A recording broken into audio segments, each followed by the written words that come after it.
Ang problema ng ating isasadula sa araw na ito ay nakatalamang po naman sa isang liham na mula sa Daman de Noche Street, Tolentino, Binangonan, Rizal. Ikukubli po natin sa pangalang Tetet. Pambira namang yan, Tetet. At ito po yung gagampanan ni Rosana Villegas.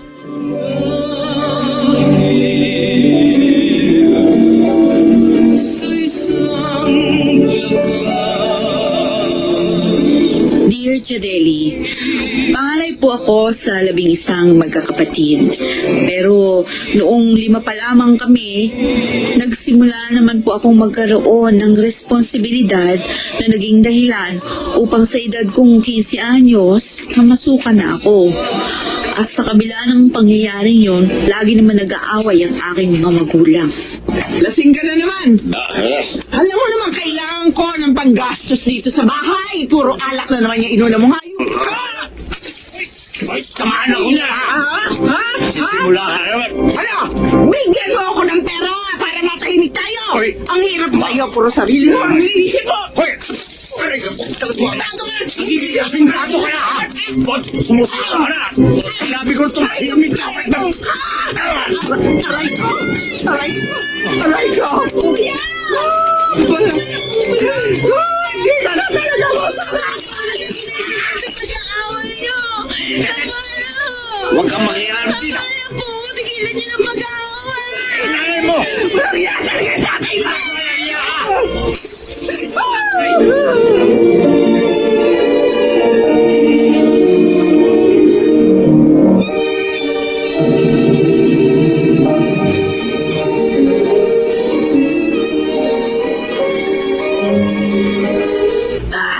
Tetet! Oo!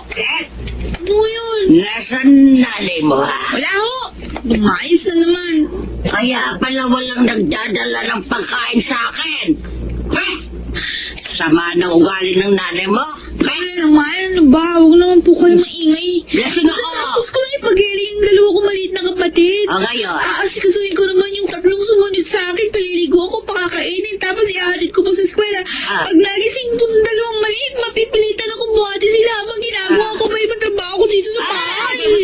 Kadali. Sino ang nagsabi sa'yo gawin mo yan? Wala nga ako, pero hindi kayo naglalasing tulad dito kasi siguro may tumutulong sa pag-aalaga ng Ano nga ba? Lao! May sinasabi ka? Lao! Sinasagot-sagot mo na ba akong lola mo? Nagreklamo ka na? Huwag mo akong talikuran kapag Aray! nakausap kita. Ikaw Sagot ka, tete! Sagot!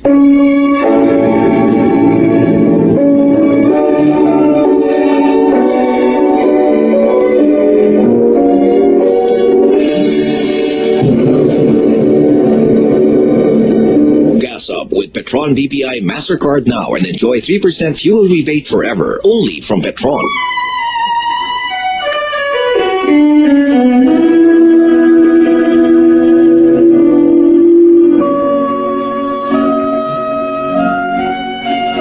Chadeli, ganun palagi si nanay at tatay. Pag nag-away sila, maglalaya si nanay. Susuyuin naman ni tatay. Pag uwi, buntis na naman si nanay. At sa tuwing lalaya siya, ako ang naiiwan para alagaan yung dumarami kong mga kapatid. Hanggang maging 11 na nga kami. Ate, wala akong baon ngayon eh. Ay, bakit ganun? Pasensya na, Maylin, ha? Wala nang huminto sa trabaho si tatay. Palagi naman siya hinihika. Kaya yung kinikita ko bilang mananay sa factory, nakahati pa sa inyo at sa gamot ni tatay. Pambihira naman eh. Hindi maglalakad na naman ako papunta sa school at maglalakad din akong pauwi. Hindi is. Basta mag-aral kang mabuti, ha? Para kahit high school, makatapos ka. Tingnan mo ko. Maagang nagkaroon ng responsibilidad, kaya kahit high school, hindi ko na natapos. Ate, Ang totoo niyan, hanggang ngayon, sa akin nakaasa si tatay at nanay. Sipin mo naman, 11 tayo. 3 kayo na pinag-aaral ko. Tapos, Kapag inaatake pa ng sakit si tatay, cargo ko rin. Minsan napapagod na ako eh. Pero alam ko wala namang ibang inaasahan ng magulang natin, kaya nagtsatsagahan na rin ako. Pasensya ka na, ate. Ako ito nagrereklamo rin sa'yo. Kaya lang, Naintindihan ko. Oo, Maylin. Malayo ang lalakarin mo papuntang school at oo nga pauwi. Pero nga katulad nga ng sinabi ko kanina, konting tiis. Ang importante nakapag-aaral ka. Yan ang pagbutihin mo. Oo. Para magbago ang kapalaran mo.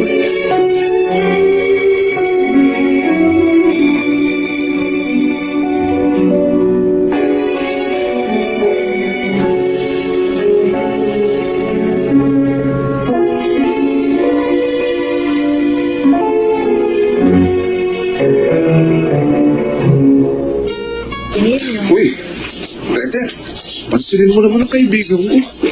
Minsan nga lang makapasyal ito sa trabaho natin eh. Ano ba problema niyo? Parang hindi mo naman kasi alam, ano? Ikaw ang dinadalaw ni Carlo dito sa trabaho natin. Tol, tama na.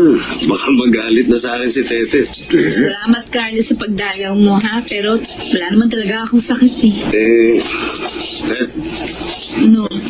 tatanong ko nga lang sana kung pwede kitang imbitahin kumain mamaya. Pagkatapos ng trabaho natin. Ay, kakain lang pala, eh. Basta ba ikaw ang magbabayad? Carlo, sasama yan. Malapit na kasing tumandang dalaga yan. Kaya naghahanap na rin ng mapapangasawa. Hoy, tumigil ka na dyan, ha? Baka tusukin kita nitong embroidery needle, eh. Alay, naku, masakit yan, ha? Kung ganun. Biro lang. Payag ka na. Anong oras kita pwedeng daanan dito mamaya? Sabay kami niyang kaibigan mo sa oras ng pagyabasi. Tanungin mo na lang siya. At, hoy, Carlo, kakain lang tayo, ha? Kasi kailangan ko rin umuwi ng maaga.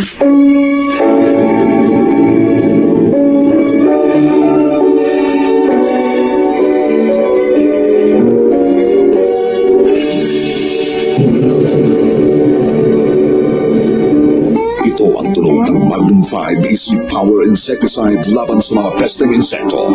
Asintado ang Magnum 5 Easy Power Insecticide. Patay ang berdeng gusong kabayo. Patay din ang itim na aramia, rice bug at worm maggot. Ang Magnum 5 Easy Power Insecticide ay mabisang kamuksa sa mga pesteng kulisap sa palay, mais, mangga at iba pang tanim. Ang Magnum 5 Easy Power Insecticide. Asintado sa mga pesteng insekto. Ang Magnum 5 Easy Power Insecticide ay mula sa Aldis Agri-Chemicals. On the go for a brighter future.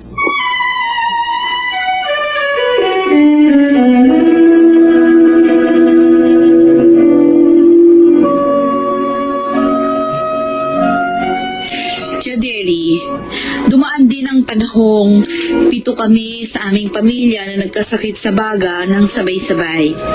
At ako ang lahat na bumalikat nun na pagpapagamot. Nagsikap tumulong sa pamamagitan ng paglalabada ang aking nanay. Hindi na kasi pwedeng maghanap buhay noon si tatay dahil nga merong hika. At ito ang isa sa dahilan kung bakit nang dumating sa buhay ko si Carlo, nagdesisyon na ako na mag-asawa. Eh, saan kayo? Titira pagkatapos kasal, anak. Magsasarili po kami ni Carlo para naman makapagsimula rin kami ng sarili naming pamilya. Tetet, papaalo na kami, anak? Para ako naputulan ng isang kamay. Sino pa makakatuwang ko ngayon? Ay, Oh, andyan naman si Mylene, si Junior, at si Pio. Napag-aral ko na sila. Siguro naman, hindi kayo pababayaan ng 3 ko pang kapatid na wala pang asawa. o Tetet, hindi ko alam. Kahit papaano ikaw naasahan ko. Tuwing araw ng sahod, may binibigay kang para sa amin. Eh, ngayon mag-asawa na kayo ni Carlo. Paano? Paano na kami? Ha? O, paano? Ako po. Tama na nga yan. Hayaan mo namang makapagsimula silang mag-asawa nang walang hinala. Bakit? Bakit, Emo? Sa tingin mo ba ala kung dapat ikatakot? Si Tetet, naaasahan ko.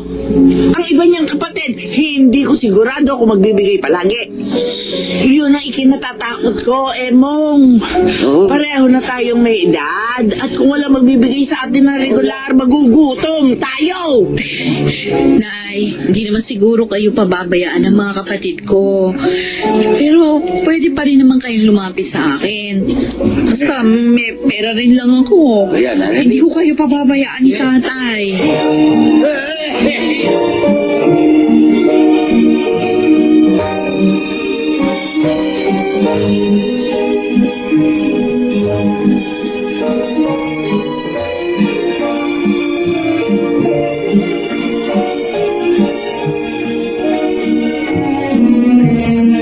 Tete, nag-iisip ka na naman. Ay, naku. Buntis ako sa pangatlo natin, Carlo. Pero ganun pa rin yung sweldo mo. 160 pesos a day. Kapag may overtime, nagiging 230. Pero mahal na ang lahat ng bilihin. Tapos sa susunod na taon, mag-aaral na yung panganay natin. Hindi ka pa nag-aalala? Anong gusto mong gawin ko? Magreklamo sa amo ko? Hindi. Sana maghanap ka ng ibang trabaho. Tete, lagpas 30 na ako. Mahihirapan na akong humanap na ibang trabaho. Isa pa, sayang ang SSS ko sa amo ko. Siya nagbabayad nun. Pero Carlo, Sana, huwag na nating pagtalunan to. ano ba yan? Ang importante naman, may trabaho ako. Kahit maliit ang sweldo, may tinatanggap ako tuwing kinsenas at katapusan.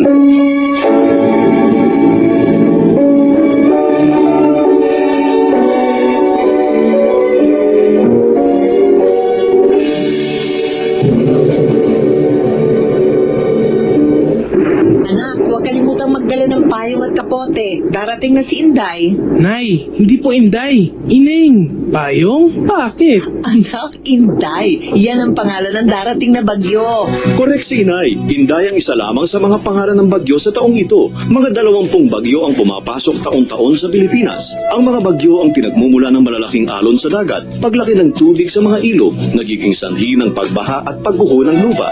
Maging handa, makinig sa mga babala sa mga radyo at TV para sa pinakahuling ulat tungkol sa lagay ng panahon. Tawag lamang sa Pag-asa Hotline 433-8526. Nay, niloloko mo ako eh. Ineng ang susunod na bagyo. Totoo. Tumawag ako sa Pag-asa at narinig ko sa radyo. Nay, alam ko na po ang pangalan ng susunod na bagyo. Juan.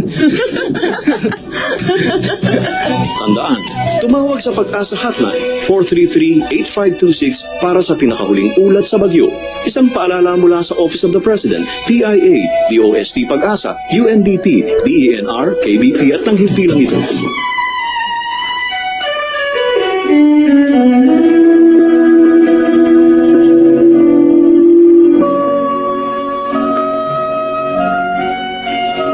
Chadeli, kung hindi naman ako buntis, nakatutulong ako sa panggastos namin. Naka-extra ako ng trabaho. Kasi po, nag-resign na ako sa factory na dati kong pinaglilingkuran. Kaya, pa-extra-extra na lang ang naitutulong ko kay Carlo. Minsan, nalulungkot ako dahil kaya ako nag-asawa para meron naman ako masandalan dahil pagod na ako na lang ang sinasandalan ng aking mga magulang at kapatid. Ate, pasensya na ha. Wala akong maiabot sa'yo eh. Ayos lang yun, Mylene. Gusto ko rin namang napapasyal ka dito sa amin paminsan-minsan. Nagkakaroon ako ng balita kina nanay at tatay. Pati na rin doon sa iba pa nating kapatid. Ay, ganun pa rin sila. Isang kahig, isang tuka. Kayo ni Kuya Carlo, kumusta kayo? Eto, minsan gusto kong magsisi. Ate, Akala ko sa pag-aasawa ko, meron na ako masasandalan. Pero alam mo ba, Mylene, pakiramdam ko, ako pa rin yung nagdadala ng pagsasama namin. Siya nga naghahanap buhay. Pero ako itong sumasakit ang ulo kung paano ko pagkakasyahin yung binibigay niya. Kasi bukod kasi dito, problema pa rin namin yung sakit ni Carlo. Nagpa-medical na nga siya. Sabi, may polyps daw doon sa sinus. Kailangang maoperahan. Ay, naku, Mylene. Nag-asawa Nag-asawa ako para takasan yung napakarami kong responsibilidad sa pamilya natin. Pero ngayon, parang triple pa yung problema ko. May awa ang Diyos, ate. Maayos din ang lahat ng ito. Yan dating lagi mo sinasabi sa akin, hindi ba? At naniniwala ako. Totoo yun, ate.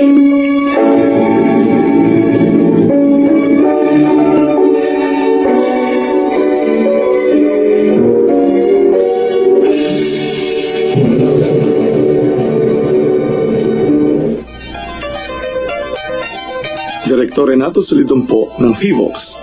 Para sa ilang lindol, ligtas tips. Ngayon pa lang, siguraduhin walang harang ang mga pinto at hagdanan. Maganda ng emergency kit na may flashlight, extra batteries, biscuit, tubig at gamot.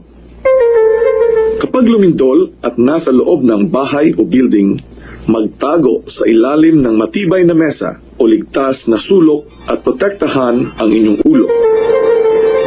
Pagtapos ng lindol, lumabas sa building gamit ng hagdan, huwag elevator. Sumali sa earthquake safety drill sa mga paaralan, tanggapan o barangay. Katuwang nyo kami sa FIVOX at NDCC.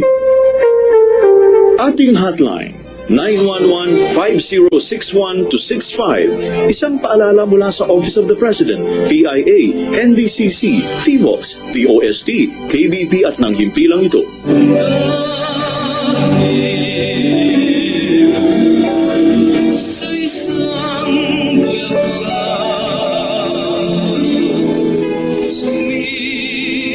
Tia Deli, mabait at walang bisyo ang aking asawa.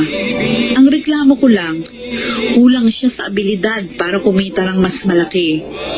Tama bang pilitin ko siyang maghanap ng ibang trabaho?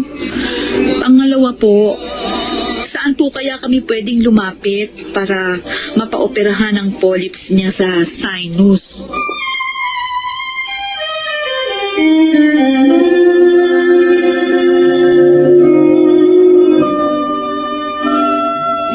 Sa tinawag nating tetet, bago ko bigay ang payo ng programa, pakinggan muna natin ang kuro-kuro ni Rosana Villegas. Ay nako, Tetet. Ano ba masasabi ko sa'yo? Ayan, aasa-asawa ka. Akala mo, yan ang makakaahon sa'yo. Hindi po. Mali po yun. Since may asawa ka na ngayon, ditiisin mo na lang din. Itulungan mo na lang ng asawa mo. Meron talagang ganung tao na, yun, yung utak niya, hanggang ganun lang, yun lang ang kaya niya. Pero, kung ako rin sa'yo, encourage mo rin yung asawa mo. Magtulungan na lang kayo, yun. At saka yung sinasabi mo, saan mapapa-operahan yung polyps sa sinus ng asawa mo, edi magtanong-tanong ka, pumunta ka dyan sa center ng mga libre, or dun sa government hospital, magpatulong ka. Meron ka naman taong malalapitan. Di po ba, Chang? Oo, tama yung sinasabi ni Rosana Villegas. Kinakailangan tumulong ang misis sa kanyang mister kung hanggang doon lamang ang kakayahan ng mister niya sa paghahanap buhay. Ganun yun.